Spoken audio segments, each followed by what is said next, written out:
تكونوا عليه وكيلا আপনি নবীও তার কিছু করতে পারবেন না। যে ব্যক্তি প্রবৃত্তির চাহিদা অনুযায়ী চলে, প্রবৃত্তির আনুগত্য করে, আপনি কি করতে পারবেন? আপনি তার দায়িত্ব নিতে পারবেন? কে বলছেন? أم تحسبوا أن أكثرهم يسمعون أو يعقلون إن هم إلا كالأنعام بل هم أضل سبيلا আল্লাহ রাব্বুল আলামিন বলেন, আপনি কি মনে করেন তারা খুব জ্ঞানী? আন্নাহুম ইয়াকিলুন, তারা খুব আকলমান, তারা খুব জ্ঞানী এটা মনে করেন? তাকাওয়ালা মন মতো চলে, মনে করে যে খুব ভালো, খুব জ্ঞানী, বুদ্ধিজীবী, খুব জ্ঞানী মনে হয়। ইয়াসমাউনা ওয়া ইয়াকুলুন, তারা শুনে, তারা আকলমান, তারা জ্ঞানী এটা মনে করেন? না, তারা জ্ঞানী নয়, বরং তারা কেমন?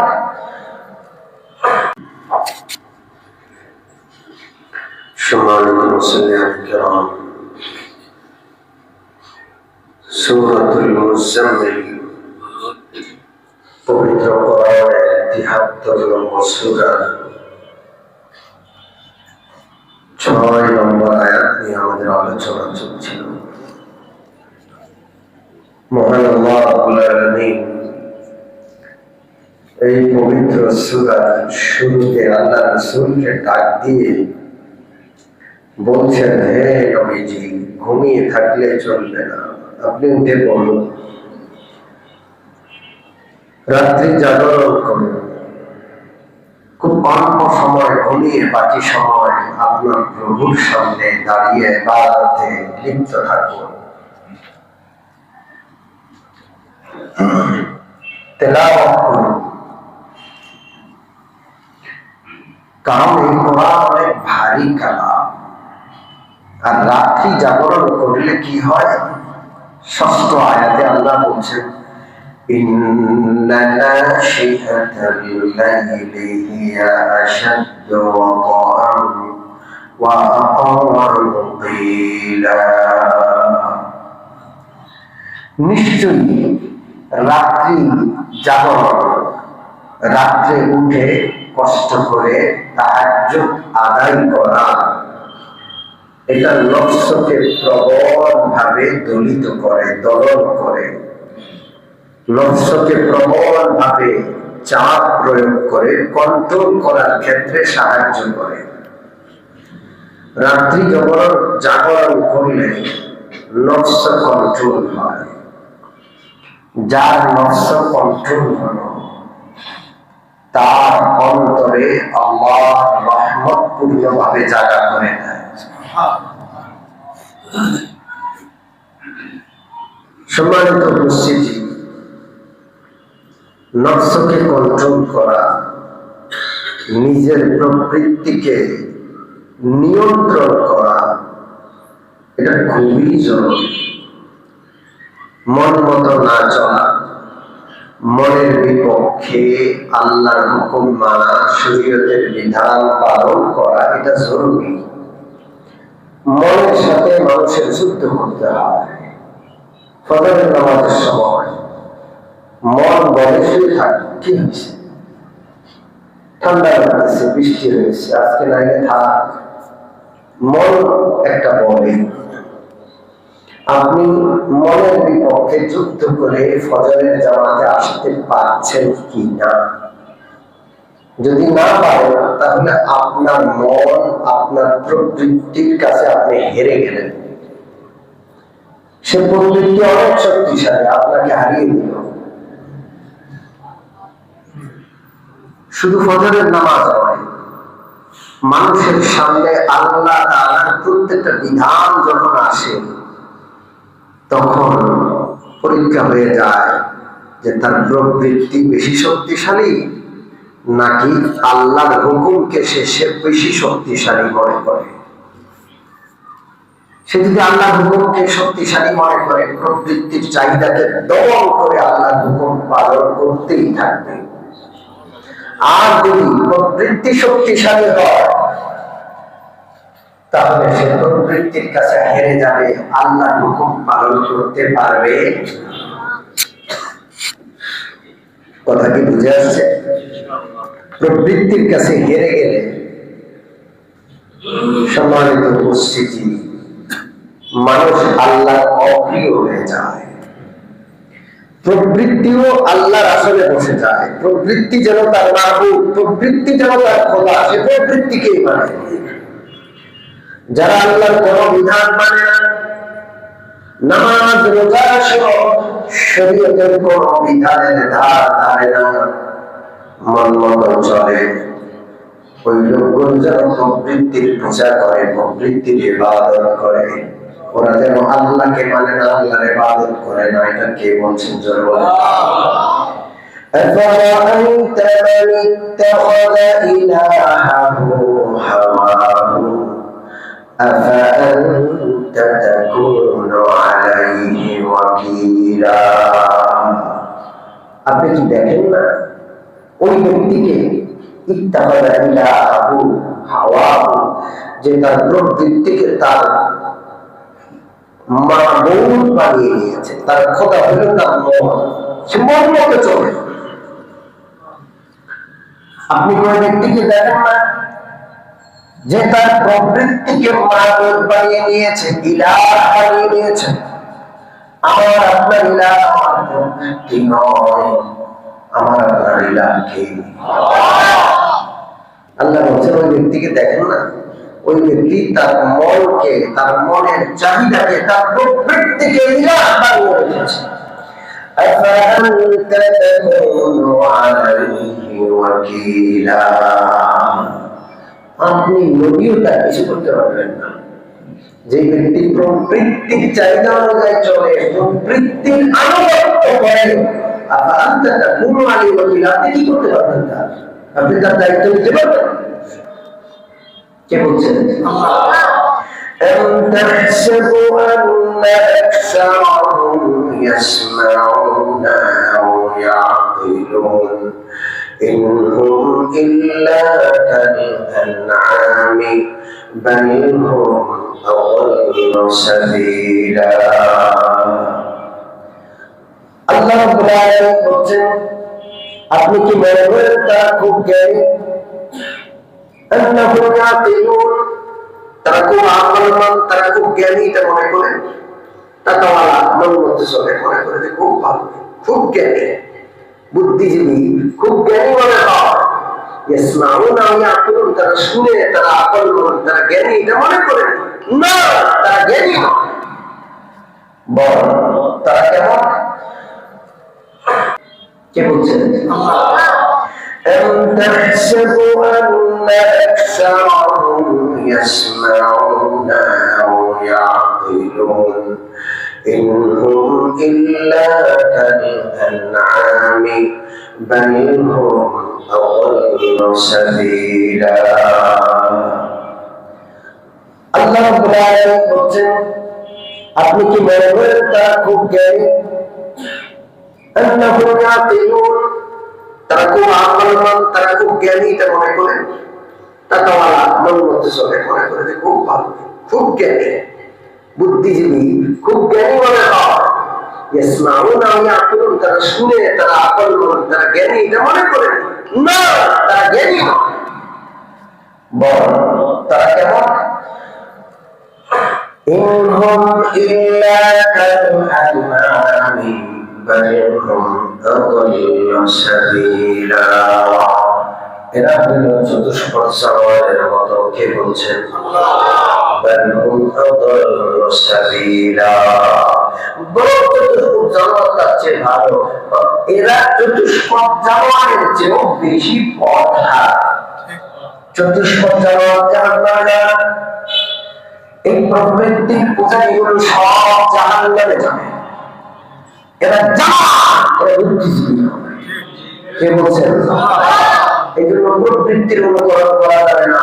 তাহাজ্জুদ করার মাধ্যমে, রাত্রি জাগরণের মাধ্যমে প্রবৃত্তির ঘাড়ের উপর পা দিতে হবে, প্রবৃত্তিকে দমন করতে হবে, প্রবৃত্তিকে নিজের অনুগত বানাইতে উদযাপন করা প্রবৃত্তি আমার অনুগত হয়ে কার্যকর করবে, এটা বলা হচ্ছে। প্রবৃত্তির পূজারী যারা হয় তারা বড় বড় কাজ করতে পারে না, অনেক বড় ব্যক্তি, অনেক যোগ্য, কিন্তু কোনো কাজ নেই। প্রবৃত্তির পূজারীরা কোনো কাজের হয় না। কথা কি বলছেন? জোরে বলেন। একটা ছোট্ট কিচ্ছা শোনে। এক আল্লাহওয়ালা কোন একটা এলাকায় গেলেন। এলাকার লোক আল্লাহওয়ালাকে গিয়ে ধরলেন যে হুজুর, এখানে একটা মহিলা থাকে, নাম হলো মনসুরা বিবি। কি বিবি? দুশ্চরিত্র মহিলা, যত আকাম কুকাম ঘৃণিত কাজ সব কাজ করে, একটা এলাকার যুব সমাজ নষ্ট করে দিচ্ছে। আপনি যদি তার একটু বুঝাইতেন, আমাদের এলাকাটা একটু যুব সমাজের চরিত্রটা রক্ষা পাইতে, এলাকাটা ভালো থাকতো। আল্লাহওয়ালা পর্দার আড়াল থেকে মহিলাকে খুব বুঝাই দেন যে দেখো, গুনাহের কাজ করো না, ফিরে আসো। আল্লাহওয়ালার ওয়াজ শুনে, আল্লাহওয়ালার নসিহত শুনে তারা মনটা করে দিল। হুজুর, আমি কি করবো বলেন? আপনি যা বলবেন আমি তা করবো। হুজুর বললেন, নামাজ পড়তে হবে, রোজা রাখতে হবে, আল্লাহকে মানতে হবে। ঠিক আছে, সব করবো। তো বললেন যে হুজুর করো। হুজুর করছে, মুসল্লায় দাঁড়াইছে, নামাজ পড়াইছে। হুজুর নামাজ শিখিয়ে দিয়ে চলে গেলেন। 1 বছর পরে আবার আসছে। সবাই এসে বলে যে হুজুর, এই মহিলা তো ভালো হয় না, সে তো সব আকাম করে আগের মতো। তো হুজুর পর্দার আড়ালে এসে জিজ্ঞেস করলেন, কি ব্যাপার, তুমি নামাজ পড়ো না? নামাজ তো পড়ি। মনে মনে হুজুর চিন্তা করলেন, সর্বনাশ, নামাজও পড়ে আকামও করে, এটা কেমন করে? জিজ্ঞেস করলেন, তুমি কি অজু করো? হুজুর, অজু তো আপনি করাইয়া দিয়ে গেছেন, সেই অজু তো এখনো আছে। কথা কি বলছেন? কয় বছর আগে? এই লেগে তো আকাম কুকাম জরুরি করে, নাকি অজু ভাঙে না। তো বিনা অজুতে নামাজ পড়লে তো আকাম করবে, ঠিক কি ঠিক না? মন মতো চলা যাবে না, কারণ হুকুম পালন করতে হবে। যেটা বলেন, মন মতো চললে গন্তব্য পৌঁছা যাবে না, মন মতো চললে জান্নাত পাওয়া যাবে না। মনের বিপক্ষে আল্লাহর হুকুম মানতে হবে। মন চায় গুনাহ করতে, মনের বিপরীত সব গুনাহ ত্যাগ করতে হবে। আল্লাহর ভয়ে গুনাহ ত্যাগ করতে হবে, মনের চাহিদাকে দমন করতে হবে ইনশাআল্লাহ। কেউ যদি মন মতো চলে আর জান্নাতের চিন্তা করে, জান্নাত পাওয়া যাবে?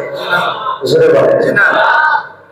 الكيس من تنسه وعمل بما بعد الموت। আল্লাহ নবী বলেন, ওই ব্যক্তি বুদ্ধিমান যে তার নফসকে, প্রবৃত্তিকে দমন করলো। দানা নাফসাহু, দানের একাধিক অর্থ, এর মধ্যে একটা অর্থ হলো যে তার নফসকে ভালোভাবে দমন করলো। ওয়ামিলা লিমা বাদাল মাউত, আর মৃত্যু পরবর্তী জিন্দেগির জন্য প্রস্তুতি নিল। মনের কথা মতো চলল না, আখিরাতমুখী জীবন যাপন করলো, পরকালের জন্য প্রস্তুতি নিল। সে হইল জ্ঞানী। সে হইল কি? চালাক। সে হইল জ্ঞানী। যে মানুষের ঠকায় তারা নিজে ঠকে না, খালি ঠকা, ও খুব চালাক না? জোরে বলে বাড়ি গাড়ি করে দিচ্ছে। আজকে চকের উপর দিয়ে যাচ্ছিলাম, তো এক হাজি সাহেব বলছিলেন, এই নেতা এই বিল্ডিং দখল করছে, ওই মার্কেট দখল করছে, তার দখলের শেষ। কথা বলছেন কি বুঝলেন? তো বলেন, এরা কি বুদ্ধিমান? বুদ্ধিমান বোকা, জন্মের বোকা, ঠিক কি ঠিক না? বুদ্ধিমান ওই ব্যক্তি যে ব্যক্তি নিজের নফসকে দমন করলো আর মৃত্যুর পরের প্রস্তুতি মূলক আমল করেই গেল। الكيس من دان نفسه وعمل لما بعد الموت। এরপর আল্লাহ নবী বলেন ওই ব্যক্তি বোকা, ওই ব্যক্তি বোকা যে নিজের মন মতো চলে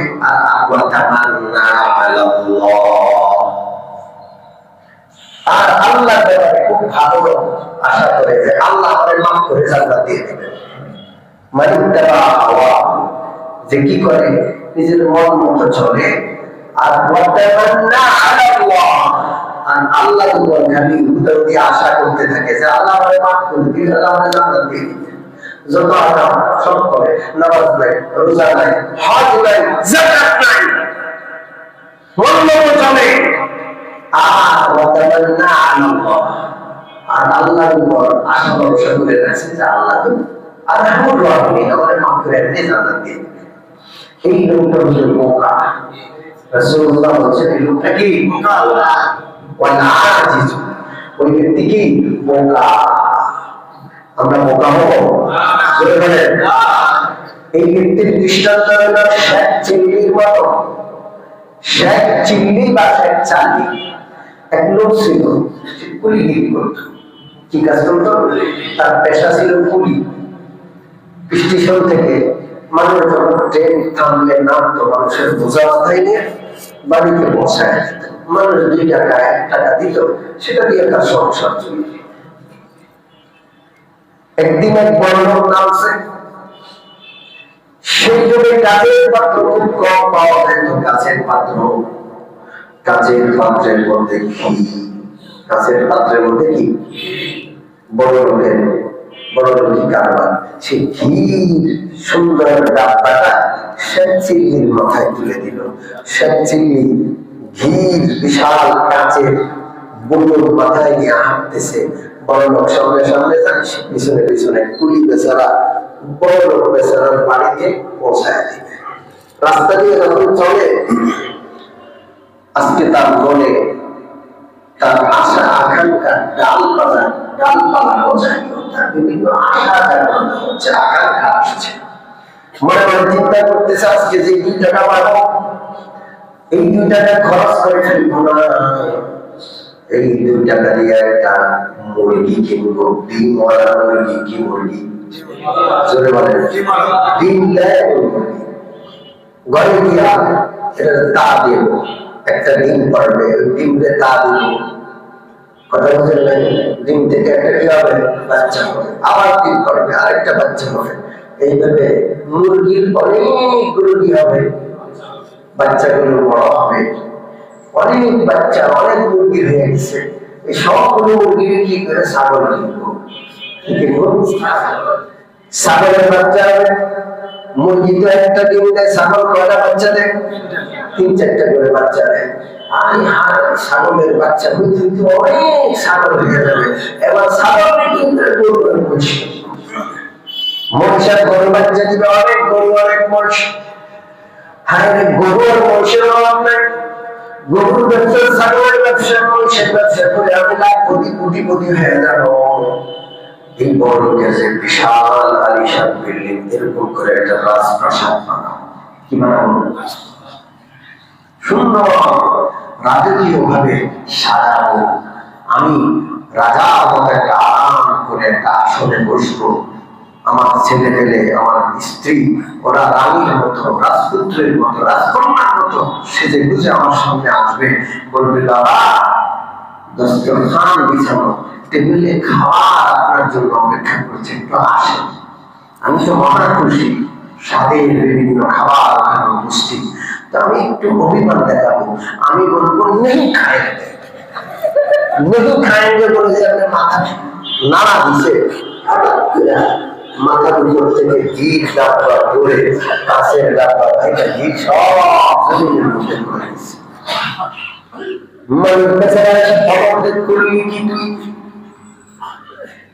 আমার ঘি সব ফলায় নষ্ট করে দিচ্ছ, বিষয়টা কি? এখন চিল্লি বলেন, বেশি কথা কইেন না, আপনার তো ঘি গেছে, আমার মুরগির ব্যবসা, ছাগলের ব্যবসা, গরুর ব্যবসা, রাজপ্রাসাদ, রাজকন্যা, রাজপুত্র, রানী সব শেষ হয়ে গেছে।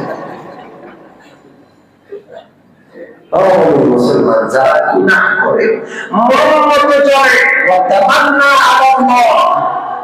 আর আল্লাহ আর খবর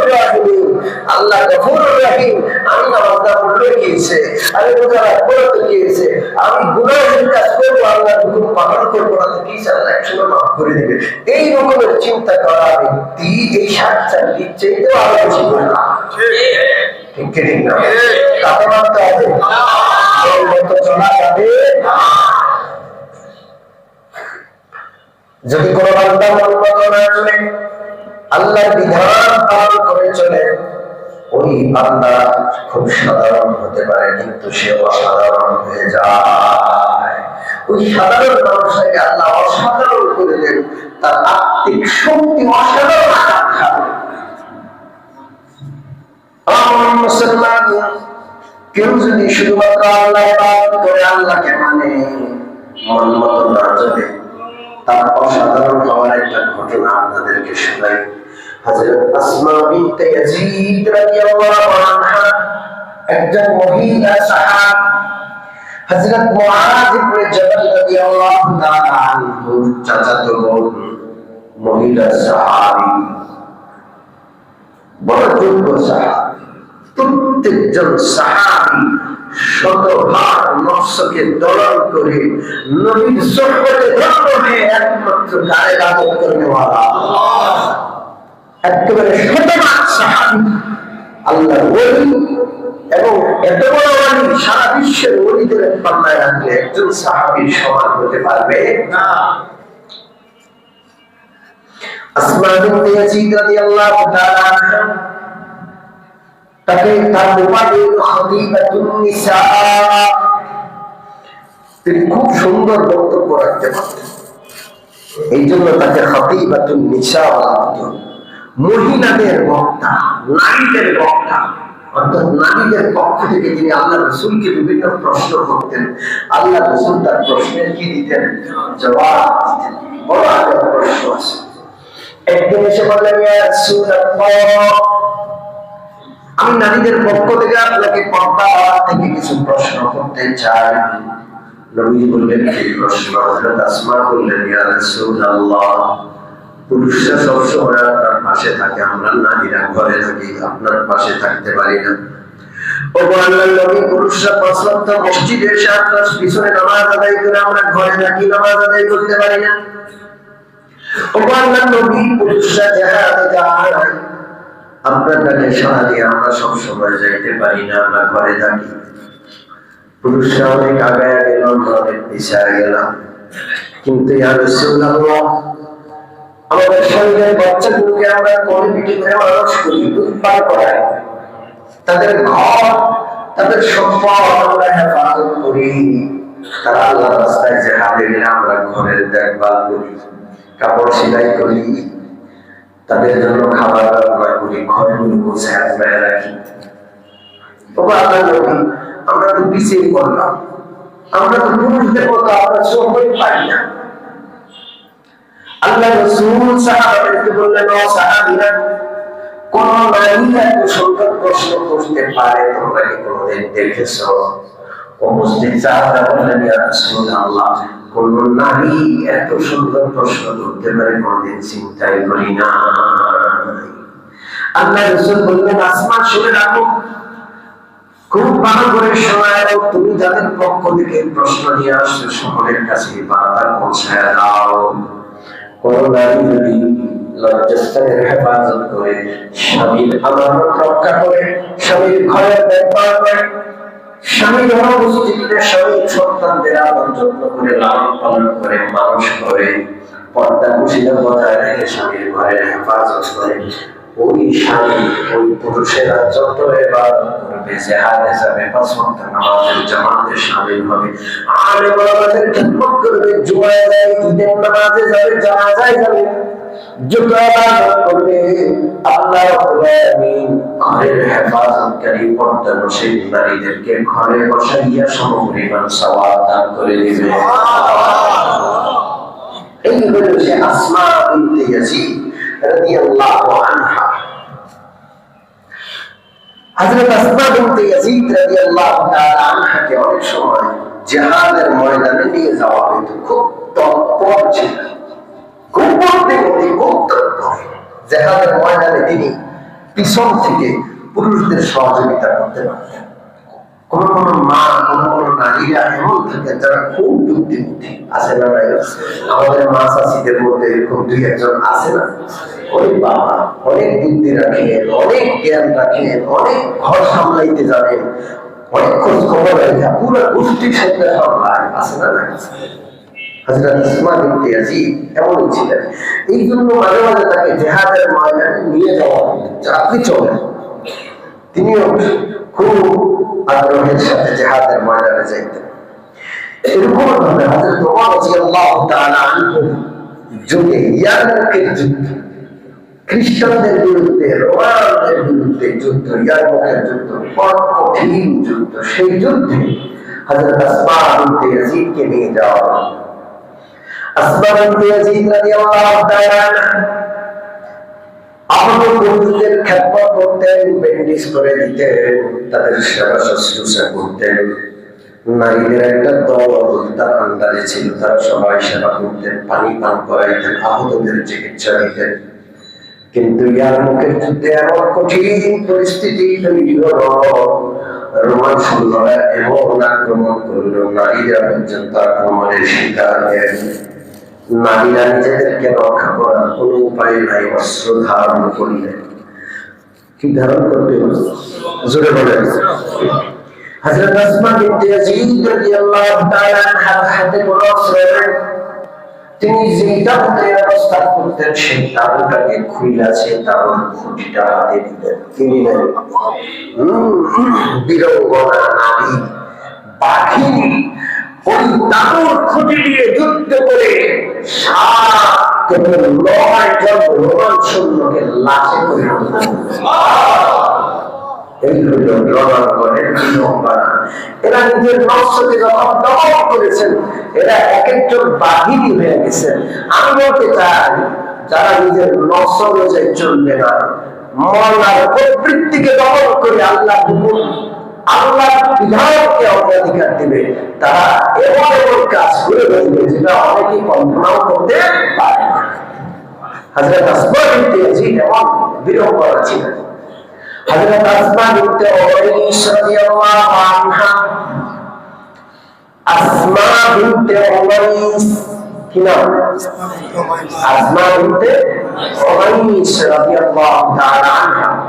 তিনি হযরত মাইমুনা রাদিয়াল্লাহু আনহার মা শরীকি বোন। মাইমুনা উম্মুল মুমিনিন, মাইমুনার মা শরীকি বোন, মা দিক থেকে বোন।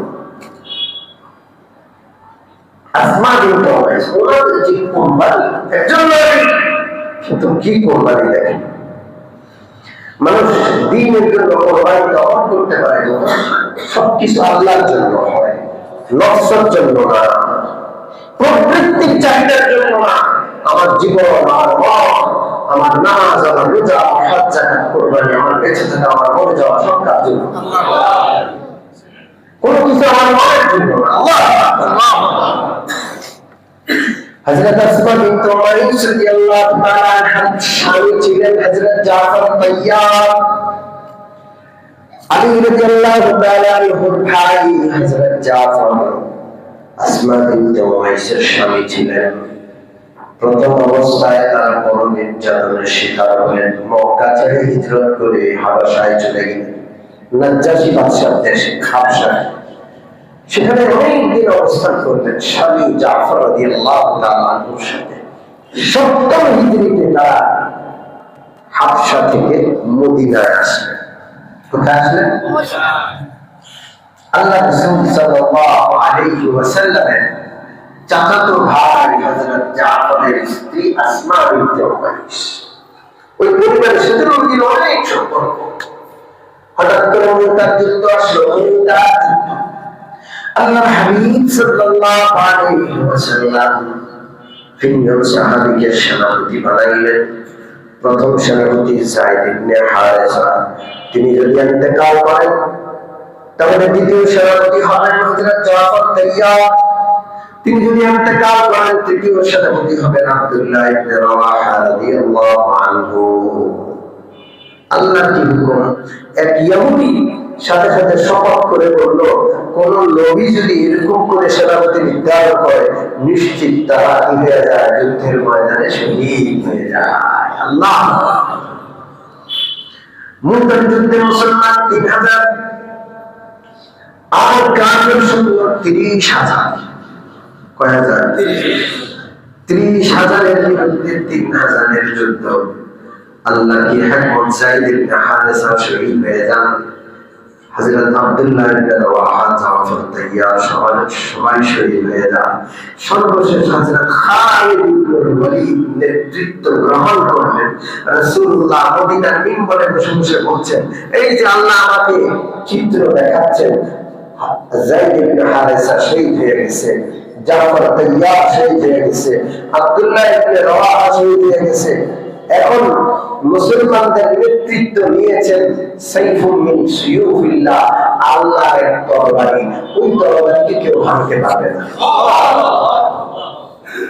আল্লাহ রাসূল তো দেখতে পাচ্ছেন আল্লাহর কুদরতে, তার মুজিজা, যে জাফর তাইয়ার কি হয়ে গেলেন, শহীদ হয়ে গেলেন। আল্লাহ রাসূল সাল্লাল্লাহু আলাইহি ওয়াসাল্লাম জাফর তাইয়ারের ঘরে গেলেন। জাফর তাইয়ারের স্ত্রী হলেন আসমা বিনতে উমাইস। আল্লাহ রাসূল যখন গেলেন, জাফর তাইয়ারের বাচ্চাগুলো ছোট ছোট। নবীজি বাচ্চাদেরকে অনেক আদর করতেন। বাচ্চাগুলো দৌড়াইয়া আল্লাহ রাসূলের কাছে আসলেন।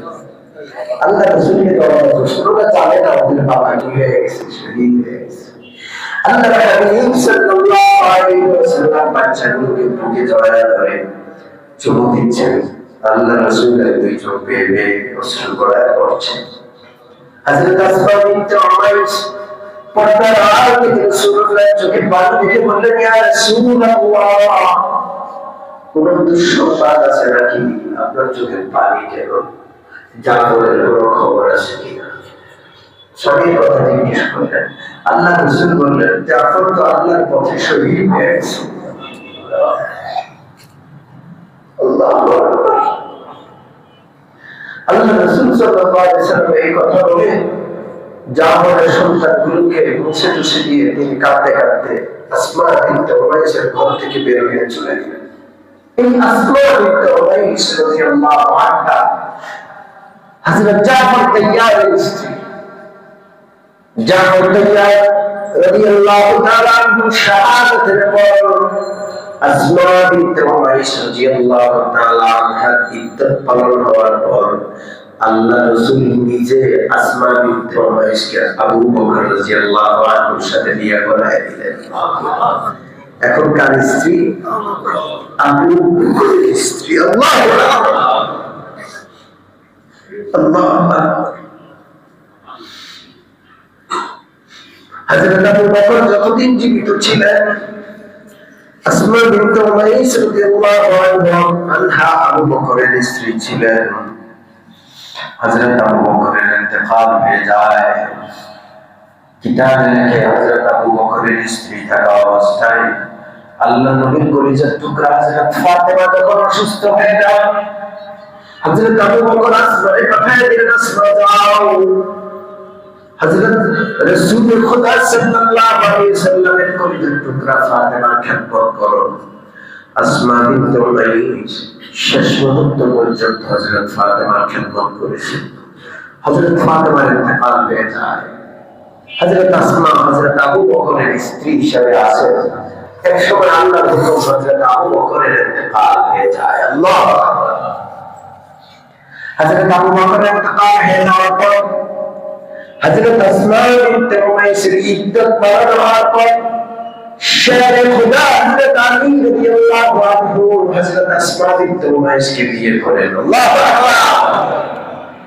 কেমন নারী ছিল যারা মন মতো চলে, তারা এমন হতে পারে না। আল্লাহ এত সাহায্য করুন, তারা পায় এত আঘাত সবার মতো ক্ষমতা আল্লাহ নেক বান্দি ছাড়া অন্য কাজ হয় না। প্রথমে হযরত জাফরের স্ত্রী, তারপরে হযরত আবু বকরের স্ত্রী, তারপরে হযরত আলীর স্ত্রী। আল্লাহু আকবার। হযরত জাফরের সন্তান ছিল দুইজনের মধ্যে, একজনের নাম মুহাম্মদ ইবনে জাফর, আসমার পেটের সন্তান, নাম কি? মুহাম্মদ ইবনে হযরত আবু বকরের সাথে বিয়ে হওয়ার সেখানেও সন্তান হয়েছে, ওই সন্তানের নাম মুহাম্মদ ইবনে আবু বকর। দুই সন্তানের নাম মুহাম্মদ, একজন মুহাম্মদ ইবনে জাফর আর একজন মুহাম্মদ ইবনে আবু বকর। হযরত আলী রাদিয়াল্লাহু তাআলা আনহুর সাথে যখন আসমা সংসার করেন, একদিন মুহাম্মদ ইবনে জাফর, মুহাম্মদ ইবনে আবু বকর ছোট্ট মানুষদের তর্ক লাগছে। একজনে কয় আমার বাবা জাফর হইল শ্রেষ্ঠ, আর একজনে কয় আমার বাবা আবু বকর হইল শ্রেষ্ঠ।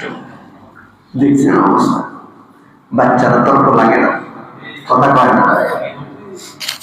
হযরত আলী রাদিয়াল্লাহু তাআলা আনহু এই মধুর ঝগড়া, এই মধুর প্রতিযোগিতা তার স্ত্রী হযরত আসমাকে শুনাইলেন আর বললেন, বড় দেখি এর কি উত্তর হবে, এর কি উত্তর হবে। আল্লাহু আকবার। এখন হযরত আসমা তো সবাই শুনেছেন, কি উত্তর দিলেন তিনি বললেন, রাখুন, আমি আর কোন যুবক এত ভালো দেখি নাই। জাফর তাইয়া যত ভালো ছিলেন, কোন বৃদ্ধ এত ভালো দেখি নাই। আবু বকর যত ভালো ছিলেন। হযরত আলী রাদিয়াল্লাহু তাআলা খুশিতে কেঁদে দিলেন আর বললেন, তুমি যদি অন্য কোনো জবাব দিতে আমি খুব কষ্ট পেতাম, কাউকে প্রাধান্য দিয়ে কাউকে ছোট করলে আমি খুব কষ্ট পেতাম।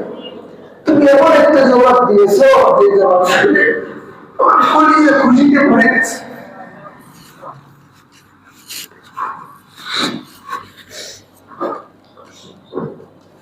সম্মানিত উপস্থিতি, এই যে মানুষের মধ্যে সৌভাগ্য এবং কষ্ট সহায় ক্ষমতা, এগুলো এমনি আসে না। এগুলো যখন নফসকে দমন করা হয়, আল্লাহ সাহায্য আসে, তখন যত বড় বড় মুসিবত সব বরদাস্ত করে সবাই হয়।